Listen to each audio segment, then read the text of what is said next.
The Galactic Laughter. The Grand Galactic Council gathered in the shining chambers of Verith Prime, a city that floated above the clouds. The rulers of 1,000 species had come together, their voices echoing across the vast hall. They were the most powerful beings in the galaxy, and yet, they all shared one thing that day: laughter. The cause of their amusement was a simple transmission that had arrived from a small blue planet called Earth. A message sent through every communication relay, translated into every known tongue. It was calm, direct, and frighteningly confident. The message said, "Stand down your fleets, or face consequences you cannot imagine." For a moment, there had been silence after the message ended, and then laughter filled the chamber. The high speaker of the council, a golden-scaled creature named Tharvan, struck the floor with his staff and roared with amusement, his voice booming. "Humans think they can threaten the stars," he said, his eyes glimmering. A death-world species playing at war with gods. Around him, the other delegates joined in. The insectoid Krell clicked their mandibles in mocking rhythm. The aquatic Vessens let out bubbles of laughter through their voice translators. Even the cold and emotionless Karth Dominion representative allowed a flicker of digital amusement across his face. "Perhaps we should send them a fruit basket," one delegate said. "For their bravery?" "No," another added. "Send them a gravestone instead." And the hall burst into laughter once again. But there was one who did not laugh: Admiral Sarath of the Zillan Empire, an old veteran who had seen human combat before. He had fought near Mars centuries ago. During what the aliens called the Solar Incident, he remembered what happened when humans were cornered, when they stopped talking and started fighting.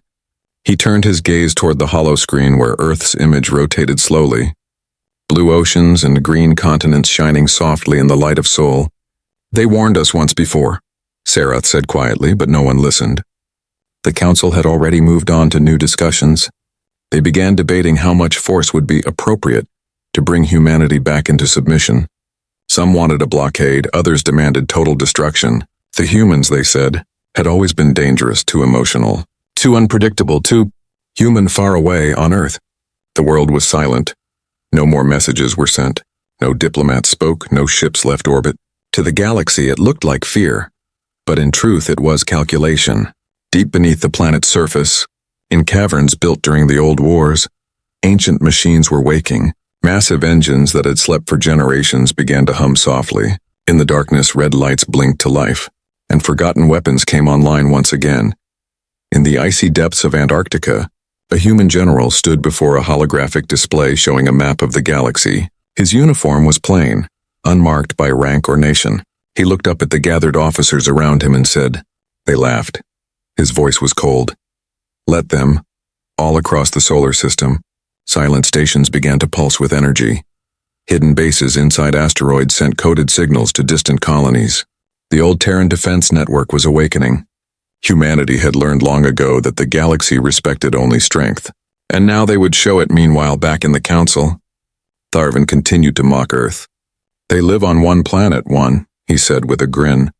"We span hundreds of worlds. They have rocks and metal. We have fleets of living ships. They should kneel before the council." A small, thin ambassador from the neutral sector tried to speak. "Perhaps, High Speaker, we should verify their capabilities before—" But Tharvan waved him off. "They are nothing," he declared. "Our science surpasses theirs by millennia. If they wish to fight, let them burn." Outside the chamber, far from the council's arrogance, a group of independent traders drifted near the Sol system. Their scanners caught something unusual. A faint energy signature at the edge of the Oort cloud. It was weak, unstable, almost like a ghost signal. "Strange," one pilot murmured. "Is that a storm?" But before they could investigate, their ships went dark. The last thing recorded on their black boxes was a brief transmission. "Unknown contact detected. It's human. It's huge." Hours later, the Galactic Council received fragments of that signal. Distorted and unclear, Tharvan looked at it briefly and laughed again. "Humans pretending to be powerful," he said. "How entertaining." But Admiral Sarath, standing behind him, watched the signal's wave pattern carefully. His eyes widened slightly. He recognized it. It was an old Terran encryption code, one that hadn't been used for nearly 300 years. "Impossible," he whispered. But deep inside, he knew what it meant. Humanity had not been idle. They had been waiting, preparing, hiding their strength until the time was right. In the cold void between stars, something vast began to move. A fleet without transponders, painted in black that absorbed all light. Silent engines burning through the dark, they carried no flags, no symbols. Only one message stored in their transmitters. You were warned. The galaxy laughed that day. But the laughter would not last, because the humans were done being ignored, and the stars were about to learn what a death world truly meant. The hidden armories far beneath the surface of Earth, deep tunnels stretched for miles under continents, forgotten by most of the population. They were older than the United Nations itself, relics of an age when humanity feared extinction. Now, after centuries of peace, the lights returned one by one. In the darkness, a single AI core awakened, its voice calm and mechanical. Reactivation protocol confirmed, it said. Sensors scanned the underground chambers filled with dormant machines, sleeping warships and sealed hangars, each marked with an ancient emblem, a broken chain and a rising sun, symbols of unity, freedom and vengeance. General Aiden Holt stood before a towering holographic globe displaying the galaxy, his eyes cold and unreadable. His officers waited in silence. The hum of reactivated reactors filled the air. The Council has laughed at us, he said quietly. They think peace makes us weak. Let's remind them why humanity survived when so many others didn't. Across Mars, old shipyards began to open. Layers of dust peeled away from metallic hulls. Ancient warships that had not moved in generations started to wake, their AI voices speaking softly. Terran Dreadnought. Online. Fleet network reconnected. Authorization code verified. Every system linked to Earth's central command. Creating a web of power stretching across the solar system. Even Jupiter's orbit came alive. Within the eye of the eternal storm. Hidden stations blinked into existence, massive silos opened, revealing sleek, obsidian ships that absorbed every ray of light. These were the Silent Guardians, vessels built to end wars before they began. They had waited centuries for one command, and now it had come on the moon. A small crew stood before a colossal door carved into the rock. The commander pressed his hand to the scanner, his voice steady. By order of Earth Command, unlock Vault Sigma. The metal door shuddered. Ancient locks disengaged, and for the first time in 300 years, the Titan-class warship Leviathan saw light again. It was longer than cities, its armor made of layered nanosteel and adaptive plating, its weapons silent but terrifying. The ship's AI greeted them with a soft human-like voice. Welcome back, Commander. While humans moved in silence, the galaxy watched with arrogance. Alien fleets positioned themselves along Sol's border, ready to enforce the so-called containment order. Their admirals joked that Earth was finally going to surrender. They didn't know that by the time their ships arrived, the humans would already be waiting. In orbit, hundreds of satellites reconnected, old defensive grids recharged, laser systems aligned. For the first time in centuries, Earth was once again a fortress. The planet looked peaceful from space, oceans glimmering, clouds swirling. But below the calm surface, humanity was arming itself for the storm. General Holt walked through the war command chamber. Holographic displays surrounded him with tactical readouts and weapon reports. Every officer moved with quiet efficiency. They were not soldiers of aggression. They were guardians preparing for survival. He looked toward the hologram of Earth and said, "We offered peace, we offered unity. Now we offer silence." On the far edge of the solar system, a single scout ship detected the first alien probe entering human space. The small drone sent a coded signal to command, and within seconds, 3 Terran interceptors cloaked and launched. No trace, no sound, only a momentary flash as the probe was erased from existence. No debris, no warning. But that was only the beginning. One by one, the hidden human armories awakened. Stations near Neptune, colonies buried under Venus's storms, even outposts hidden beyond Pluto, all received the same coded transmission. Protocol Phoenix, active. To the humans, that meant one thing: resurrection. Meanwhile, across the galaxy, rumors spread among alien traders, whispers of human activity in forbidden zones. Some said they saw giant shadows moving between stars. Others swore that entire fleets disappeared near Sol. The Council dismissed these reports as superstition, but Admiral Sarath did not. He sat alone in his quarters, rewatching the encrypted human signal found from the Oort cloud.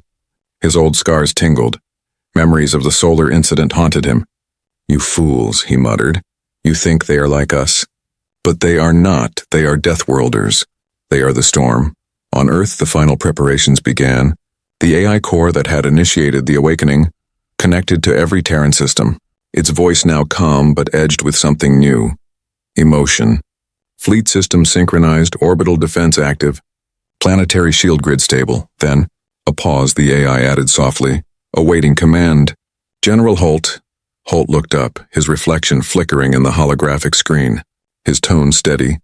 Transmit to all human colonies, he said. Message code Iron Dawn. The operator hesitated. Message confirmed, sir, but that will alert the council. Holt nodded. Good, he said quietly. It's time they stop laughing. And so, from Earth to the farthest outpost on Titan, one unified message spread across the stars, a signal pulsing through the void. It was not a declaration of war, nor a plea for peace. It was a reminder. Humanity never forgot how to fight. The hidden armories were awake, the fleets were moving, and the galaxy had no idea that the age of Terran silence was over. The Grand Galactic Council gathered once more, their shimmering hall alive with voices. The stars glowed beyond the glass ceiling as representatives from 100 species took their seats. The air was thick with arrogance and laughter. None of them believed the humans would dare act. High Speaker Tharvin stood tall at the center, his scales catching the light. He slammed his golden staff against the floor, his voice echoing through the chamber. The humans have ignored our summons, he said, his tone amused. Their silence is a confession of fear. The delegates murmured in agreement. The insectoid Krail ambassador clicked in satisfaction. They bark loud, but they hide now, he said. Perhaps they realized who rules this galaxy. The aquatic Vessan diplomat released a stream of bubbles that translated as laughter. Maybe they drowned in their own oceans.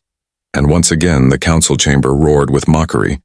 Only one stayed silent, Admiral Sirath, the veteran from the Xelon Empire. His eyes fixed on the hologram displaying Earth's last transmission. Stand down your fleets, it repeated softly.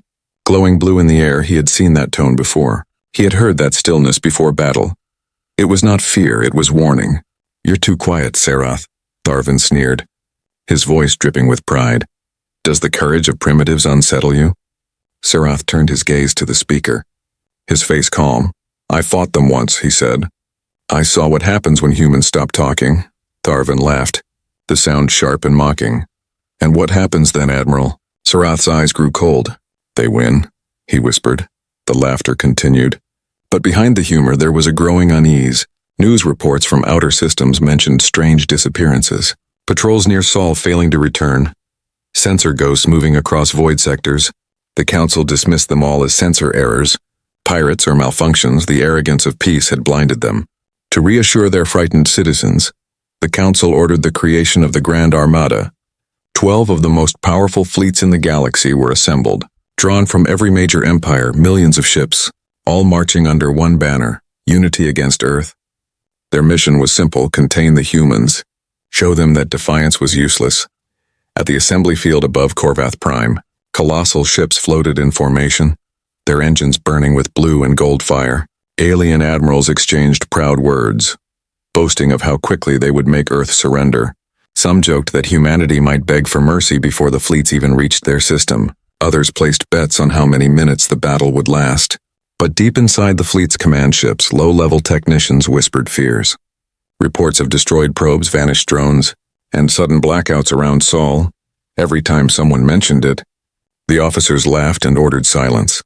When the Armada finally departed, its engines lit up the stars like a sunrise. Entire sectors watched the fleets move through space. A display of unstoppable galactic power. Messages flooded across the network. Earth will fall within a cycle, the news announced. The Council brings peace through strength. And yet not a single transmission came from Earth. The humans remained silent, calm, invisible. Days later, the First Fleet entered the outer rim of the Sol system. Scanners reached across the void searching for human ships, but found nothing. Empty space, cold and quiet. The admirals began to mock again. They fled, one said. The mighty humans ran back to their caves, but then the light from the stars began to flicker one by one. The fleet's long-range sensors started to fail. Ships vanished from formation, not destroyed, simply gone. The alien captains shouted orders. Scanning the darkness, we're losing vessels. Where is our escort? But only static answered, and in that static, a faint human voice whispered through every channel. "We told you to stand down." Panic spread through the ranks. The admirals screamed for reinforcements, but their communication relays had gone silent. In the darkness of the Oort cloud, something vast was moving. Black ships without light or signal. Deathly quiet, the Terran fleet. When the first alien ship turned its sensors toward the source, its readings broke, its data corrupted, and before it could report back, it vanished into nothing. Hours later, fragments of the alien distress calls reached the Council, incomplete and filled with static, unidentified ships. They came from nowhere. Weapons. Unknown. They're not like any human design. Then silence. Tarvin stood in disbelief as the transmission ended. The council room quiet for the first time in ages. "Impossible," he muttered. "Primitive species cannot—" But Admiral Sarath stepped forward, his voice calm and heavy. "They are not primitive, they are survivors. And they have just declared war." Outside the council chambers, the galaxy trembled. Entire sectors began to question their safety. Planets strengthened their defenses. Trade routes closed and whispers filled the markets. The humans are coming. But the truth was far worse. The humans were already here, hidden among the shadows of every system. Watching, waiting, calculating on Earth. General Holt received the encrypted reports from the destroyed fleet. His eyes cold as ice. "Phase 2 confirmed," his officer said. Holt nodded slowly. "Then it begins," he replied. No more warnings, and across the stars, the hum of Terran engines echoed once again. Ancient machines roaring to life, humanity had warned them. Humanity had been patient, but now the reckoning had begun. The first strike. The galaxy's edge was silent, the kind of silence that came before storms. Deep within that dark expanse, the combined alien armada drifted, unaware that death was already watching them. Sensors scanned the void, finding nothing, yet every captain felt an unease crawling through their scales. Fur and circuits, something was wrong, but they couldn't see it.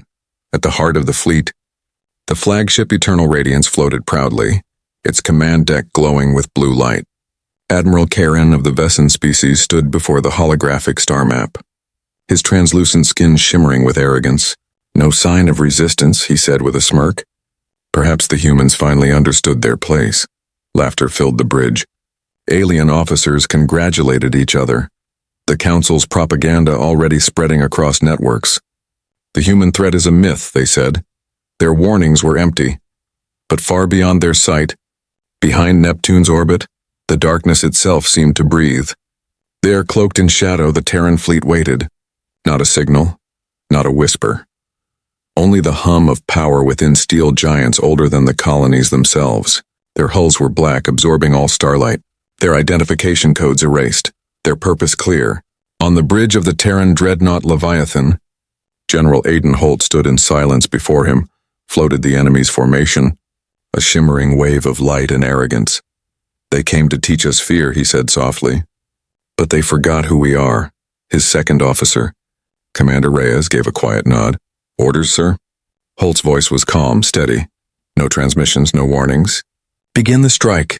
Across the fleet, commands echoed silently through encrypted channels. Weapons free, stealth disengage, on target priority confirmed, and then the void exploded into light. The first Terran volley hit the alien vanguard without sound. Beams of invisible energy sliced through their shields like paper. Ships vanished before they even knew they were under attack. The Eternal Radiance shuddered as half its escorts disappeared from sensors. Alarms screamed. Chaos erupted. "Where are they firing from?" Karen shouted, his voice trembling. "We see nothing." But the universe gave no answer, only destruction. In seconds, 3,000 alien ships were gone. Some torn apart, some simply erased from existence. Their data cores burnt, their escape pods vaporized. The survivors fired wildly into the dark, but their shots hit only emptiness. Then the humans appeared like ghosts rising from shadows. The Terran fleet decloaked, hundreds of colossal ships drifting forward in eerie silence. Their armor matte black, their weapons glowing faintly red. On their hulls were words written in a dozen old Earth languages. Names of battles long forgotten. Soul's Fury, Iron Dawn, Erebus. Each name carried the weight of history, the legacy of a species that never surrendered. The aliens froze, their scanners filled with static. Their communications jammed. Panic turned to terror as the Terran dreadnoughts advanced, slowly, deliberately, not chasing, not speaking, simply erasing. From the bridge of the Leviathan, General Holt watched in silence, his face unreadable. "Transmit the message," he said finally. A single signal left the Terran fleet, broadcasting in every frequency and every language. "You were warned," across the galaxy. That message echoed every world, every station. Every listening post received it, short, cold, final, and then nothing. Silence returned. But the fear remained back in the council chamber. Chaos erupted as reports poured in. Fragmented signals, blurred images, cries for help. The fleet. Gone. Unknown energy weapon. No survivors. Tharvin slammed his staff against the floor. "Impossible," he roared. "They cannot have such power." Admiral Sarath turned to him, his voice low and grave. "They warned you, Speaker. They gave you every chance," Tharvin snarled. "We are the Council. They are one planet." Sarath met his gaze. One planet that survived its own extinction. While the Council argued, the humans didn't chase the fleeing ships. They didn't broadcast victory speeches. They didn't demand surrender. The Terran fleet simply vanished again into the darkness. Leaving wreckage and silence behind, it wasn't war. It was punishment. On a quiet observation deck aboard the Leviathan, Commander Reyes looked at the distant stars, his expression calm but haunted. "Do you think they'll understand now, sir?" Holt's gaze never left the stars. "No," he said softly, "they never do back on Earth." The planet remained peaceful. No celebration, no cheers. Only silent work, engineers repairing, soldiers training, factories running. Humanity knew this was not victory. This was warning. Above them in orbit, thousands of new ships waited in the shadows, ready if the galaxy dared to test them again. In the distance, deep within an alien system, a lone survivor transmitted his last message before his ship failed, his voice shaking. They didn't fight like soldiers. They fought like executioners. And then his signal went dark. The galaxy had seen the first strike, but it was only the beginning. Earth had unleashed its fury, and now, the stars would remember the name humanity not with laughter but with fear. The reckoning begins. The galaxy was no longer laughing. The once proud voices of the Council had turned into whispers of fear. Systems that once mocked Earth now shut down their trade lanes. Their news networks filled with silence in the span of a single night. Humanity had erased an armada that represented half the known galaxy. And still no one understood how. Across 1,000 worlds, panic spread like wildfire. Alien citizens gathered in streets staring at the skies, afraid the humans might appear above their planets next. Entire fleets were recalled to protect homeworlds. Entire armies repositioned, and yet no one could see the enemy. The humans were ghosts in the dark. Every communication signal that left a council world returned with the same chilling interference. A distorted voice whispering, "You were warned," in the command chamber of the Terran dreadnought Leviathan. General Holt stood before the main display, his expression calm, his officers working silently around him. They were not celebrating. They were not smiling. They were preparing. Commander Reyes approached. "Sir, dozens of council fleets are pulling back from human space," he reported. "They're fortifying their borders." Holt nodded slowly. "Good," he said quietly. "Fear is the first step toward understanding." Meanwhile, the Galactic Council fell into chaos. Tharvin pounded the floor of the chamber, his golden staff shaking. "This cannot stand," he shouted. "We must strike back with everything we have." A dozen other leaders protested, their holograms flickering in fear. "Strike back? With what fleets?" One shouted. "Half our armada is gone. We don't even know where they are." Another cried. "They appear and vanish like shadows." Tharvin roared. "Then build new ones. Double the production." Some in the outer colonies. But Admiral Sarath finally stood, his eyes sharp. "You still don't understand, do you?" The chamber fell silent. "This is not a war we can win," Sarath said, his voice heavy. "This is retribution, and it will not stop until they decide it stops far across the galaxy." The truth of his words became clear. Human fleets began to strike, not with chaos but with precision, on the world of Krelvok, the insectoid homeworld. Orbital defense satellites detected something moving in the upper atmosphere, a shimmer of heat, a distortion in the clouds. Before they could react, the sky turned white. No sound, no explosion, just light and then darkness. Their entire military complex gone. Not destroyed, erased on the Vesson colonies. Deep beneath their oceans, sensors went offline one by one. The last camera feed captured a shadow descending into the abyss, larger than any known submarine. Silent, its lights burning red. The feed cut, the ocean went still. On the mechanical world of Karth 7, factories stopped working, their AI cores corrupted, replaced by one single message scrolling across every screen. Peace was offered, arrogance was chosen everywhere. Human precision struck without mercy, yet without cruelty. Cities remained untouched, civilians unharmed. It was not conquest, it was judgment. Humanity destroyed only weapons. Command centers, fleets, and warlords. Every attack was surgical, deliberate, perfect. The galaxy's leaders began to surrender before even being contacted. Entire empires transmitting apologies, pleas, desperate cries for forgiveness. But no reply came. Earth stayed silent. In the void near Alpha Centauri, a small alien scout fleet picked up a strange energy reading. They thought it was a damaged ship. When they approached, they saw it. A human fleet larger than their moon, motionless, cold. Hundreds of ships drifting like black monuments in space. The alien commander whispered, "Are they dead?" And then the fleet's eyes opened. 1,000 red sensors glowing at once. The scout ships vanished in less than a heartbeat. On Earth, General Holt stood before his command table, watching as red markers on the galaxy map slowly turned gray, one by one. Hostile systems going dark. Commander Reyes spoke softly. "The outer empires are requesting talks." "Sir?" Holt remained silent, his eyes still on the map. "Talks?" he said finally. "When they spoke before, they mocked us. When they listened, they lied. Now they'll learn through silence." At that same moment, the council met again, this time not in a grand hall, but in a bunker beneath Verith Prime. Power flickered. Communication relays jammed. Tharvin's once proud tone was gone, replaced with trembling fear. "They are monsters," he whispered. "No mercy, no weakness. They come and vanish like ghosts." Sarath looked at him, his expression heavy. "No," he said softly. "They are not monsters, they are what we made them." And far beyond the council's reach, aboard the Terran command vessel, an AI voice spoke. 70% of hostile fleets neutralized, no civilian losses. Holt nodded slowly. "Then proceed with the next phase." Reyes hesitated. "Sir, what if they surrender?"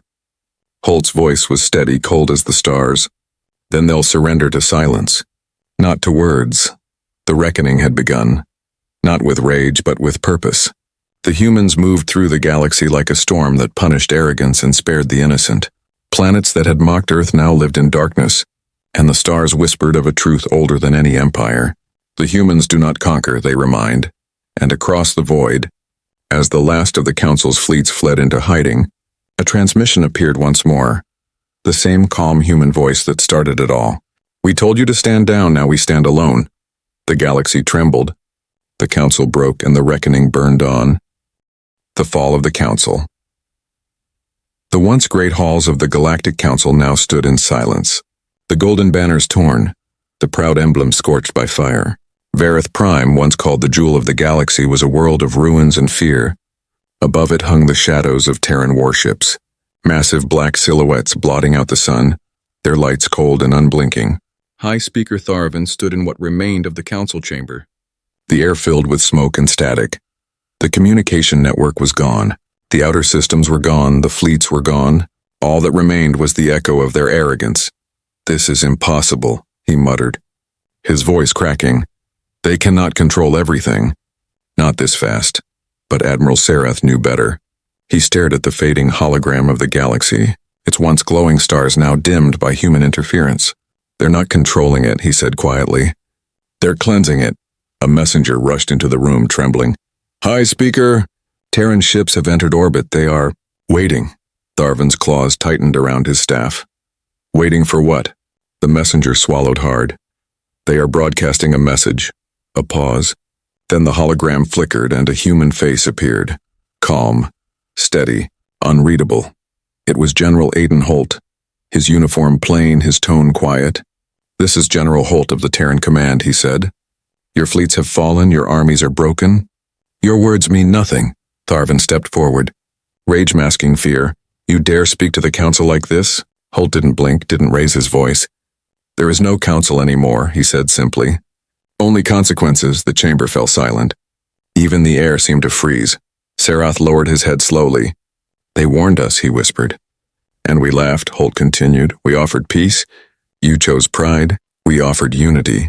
You chose domination. Now we offer silence." The hologram flickered off. And in that instant, every defense system on Vareth Prime went dark. Orbital cannons offline, shield generators deactivated. The sky grew dim as the Terran ships descended. But they didn't fire. They didn't bomb cities. They didn't land troops, they simply hovered. An entire armada above one planet, still and silent. A wall of judgment. The people of Vareth Prime watched from below. Millions of eyes staring at the black ships that blotted out their sun. Some prayed, some screamed, some waited. But the attack never came. Hours passed. Then a single beam of light descended from the largest Terran dreadnought. Scanning the planet's surface, it wasn't a weapon, it was a signal. Transmitting across every network still active in the galaxy. The message repeated again and again. The age of arrogance is over. On Earth, inside the command chamber of the Leviathan, Commander Reyes turned toward General Holt. They're asking for surrender, sir. Full and unconditional. Holt remained quiet for a moment, his eyes on the stars. And yet, he said softly, they didn't listen until the fire came. Reyes hesitated. What are your orders? Holt's tone was calm, cold. Accept their surrender. But no alliance, no treaties, no speeches, let them rebuild in silence. Back on Vareth Prime, Tharvin stood in the ashes of the council chamber, the message of surrender sent. His pride broken, his empire gone, he looked at Serath. They could have destroyed us, he said. Why didn't they? Serath exhaled slowly. Because destruction is mercy compared to remembrance. And as the Terran fleet began to withdraw, disappearing into the void once more, a hush fell over the galaxy. Worlds that had once mocked humanity now trembled at the mere mention of Earth. In every academy, every command school, every empire, one lesson was now taught. Never provoke the Death Worlders. On Earth, people walked their streets in peace, unaware of the scale of fear they had left across the stars. No celebrations, no banners, no songs, only quiet pride. The knowledge that they had protected their home and proven once again why humanity survived when so many others didn't. From his command deck, General Holt looked down at Earth, blue and calm beneath him. He closed his eyes. They'll remember, he said softly.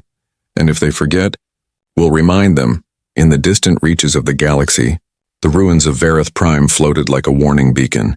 Silent and eternal, the seat of galactic power reduced to whispers, and carved into its broken walls, scorched by Terran plasma, were three words that would echo through time. You were warned. The silence after fire. The galaxy slept uneasily.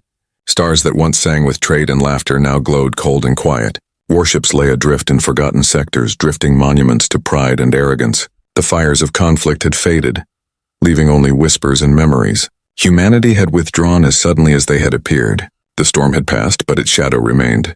Across 1,000 worlds, people still looked to the sky, afraid to speak the name of the planet that had brought judgment.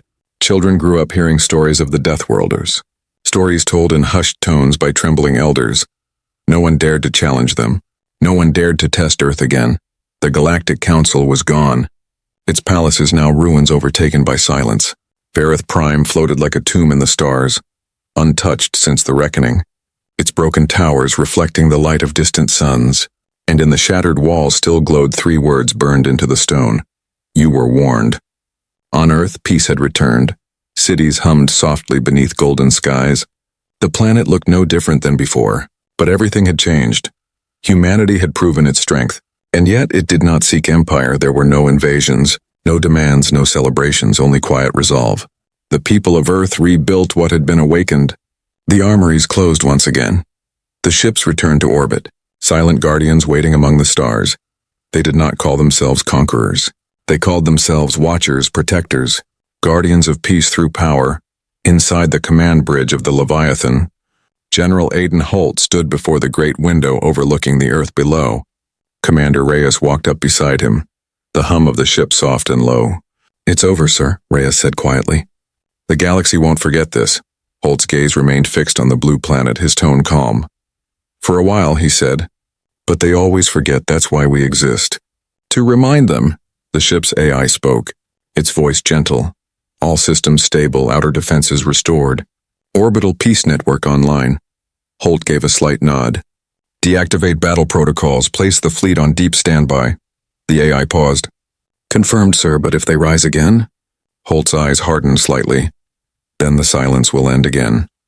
In the farthest reaches of space, Isolated probes recorded strange signals, faint human transmissions echoing through the void. Not warnings, not threats, just simple words.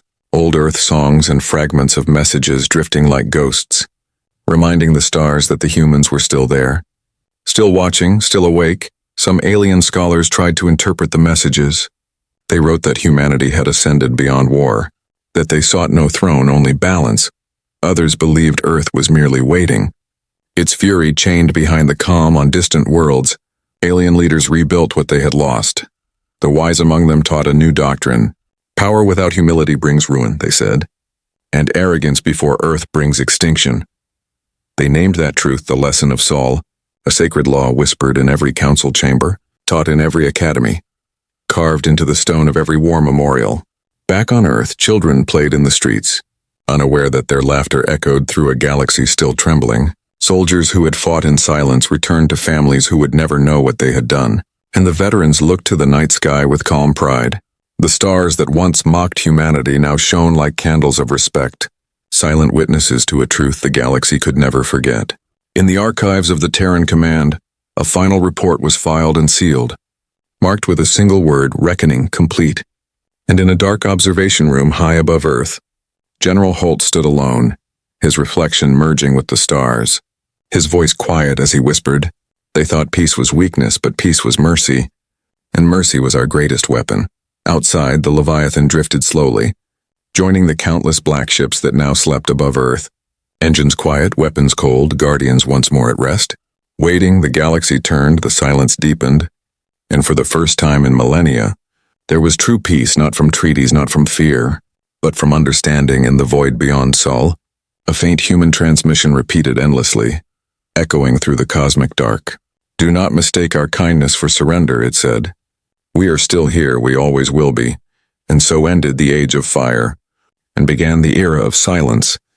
The Deathworlders had returned to their slumber, and the galaxy at last learned what it meant when Earth said, "Stand down."